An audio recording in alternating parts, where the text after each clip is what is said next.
Okay, so today I'm going to show you my snare trap. It's at the top of my garden and hopefully I will be able to catch a rabbit. So let's start at the bottom. Here I have my bait, which consists of apple and celery. Please, in the comments section below, do tell me if there are any other baits. I have looked on the internet and this seems to be the best stuff they say. But if you use anything else and you find it is effective at attracting rabbits, obviously they want to eat it, please do tell me and put it in the comment section below because I am trying to catch rabbits. Now, particularly in a survival situation, use any kind, rabbits are herbivores, so any kind of peelings that you get from potatoes, onions, not so sure about them, but anything that you really can accumulate that you know rabbits eat. I mean, they eat everything, you know, they eat grass, so it's very hard to try and track them. Basically, you try to find their tracks, but this also works. Okay, so basically, next piece, I have this, which I have a notch under here, which I basically just carved out with a sharp knife. I sawed here with my little saw, my penknife, and then I just scraped this out under here, and yeah, that's a little notch. Here I have this piece of wood, no idea what I should call it, but attached to it is my tripwire that actually has a I can show you. It has a hook on the end that will just stretch across to my snare piece wire thing.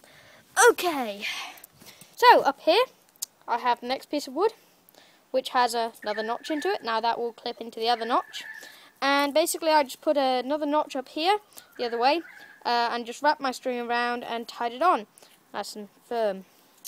Then down here I have my hook, which will attach the tripwire. Now it's important not to attach the tripwire to this piece, because as you can see the tripwire is down there and this piece is up here, and well, the rabbit's going to be up here with it, attached to the snare, which is down here. Now this has just been set off by me, and basically the snare closes on the rabbit, or on the rabbit's neck, and it will be hanging down here. This is my snare, basically very simple to make. You just get another loop, you make a loop and then wrap it round, and then you thread it through itself so you get something of a lasso, so it can slide. Up here I have my string attached to the top of my stick to get the maximum string from my stick. All of the pieces stuck into the ground have been sharpened. This piece is held by a rock as well, and on leverage of this piece of wood here. This is quite a height. You can also use, instead of using spring, you can tie your piece of rope to a rock and chuck it over a branch, and then use that. Anything that will pull up.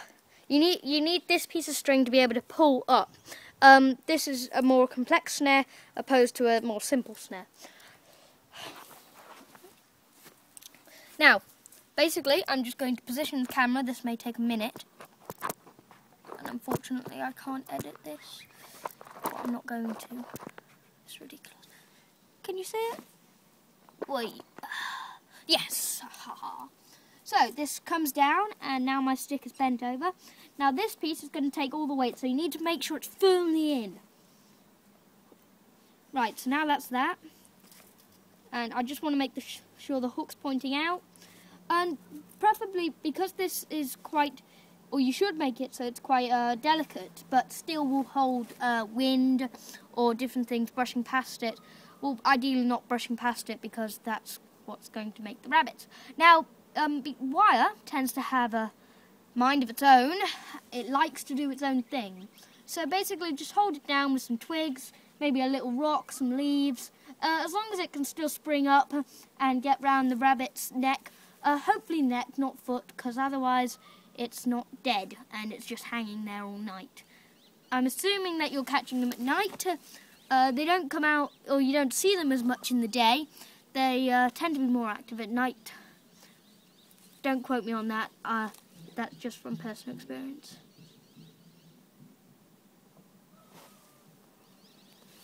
this is just not going down. It doesn't want to stay down.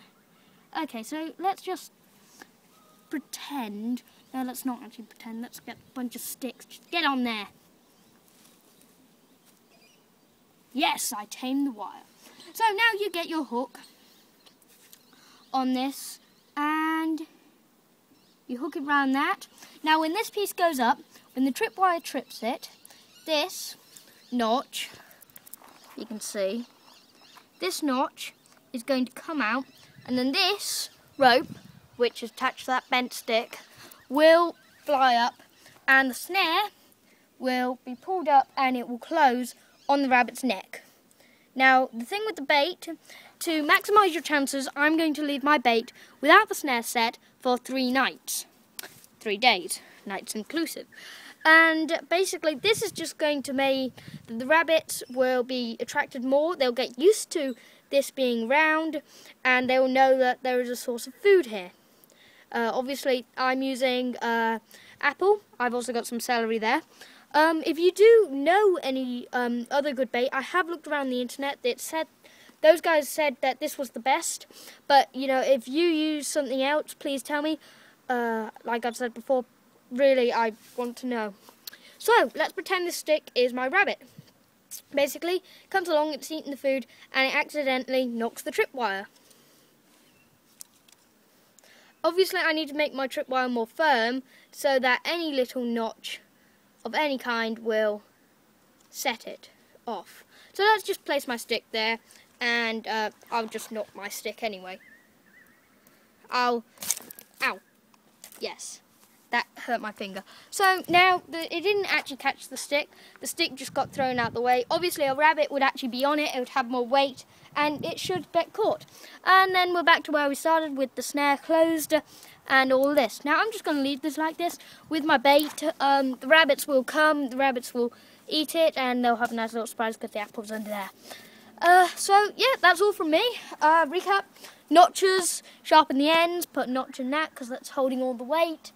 You know, tied on as firmly as you can. If you don't have 3 nights, leave it for 1 night. It'll probably double your chances of catching a rabbit. Again, if you are catching a rabbit in a forest or some sort of bushland area, basically what you want to do is find the tracks, which are trails in like the grass or shrubs, where you can actually see that it's kind of like a path. It's a beaten down path. And just do the same thing, just don't have the tripwire, and do the same thing with all this, except just have the snare. Now put the snare find your knuckles, hopefully you can find them, and put your knuckles against the piece of wood, and about to your fingertips, and then about the height of your thumb, like so. So the snare's going to be about here. It's going to be about this big, and it will catch the rabbit by its neck. The rabbit will, or some other part of the rabbit will then trip the thing with the notches, and it will fly up and end up here, hanging. And then you just check the snares every morning or every afternoon if they've been set off by the wind or by some other small rodent. Also, if you're going to do that with the path are normally about this wide. Your snare won't be that big, so just put some other sticks and build it up here so they have to go through this channel. That's all from me. Again, please tell me what other baits work. I have no idea. There are more information on skinning rabbits. I suggest the one easiest way to skin a rabbit. It doesn't really use a knife besides chopping off the head. There are also other brilliant recipes for rabbit stews and just even frying rabbits. It's a good morale booster in a survival situation and all of that. That's all from me. Have a nice night. Bye.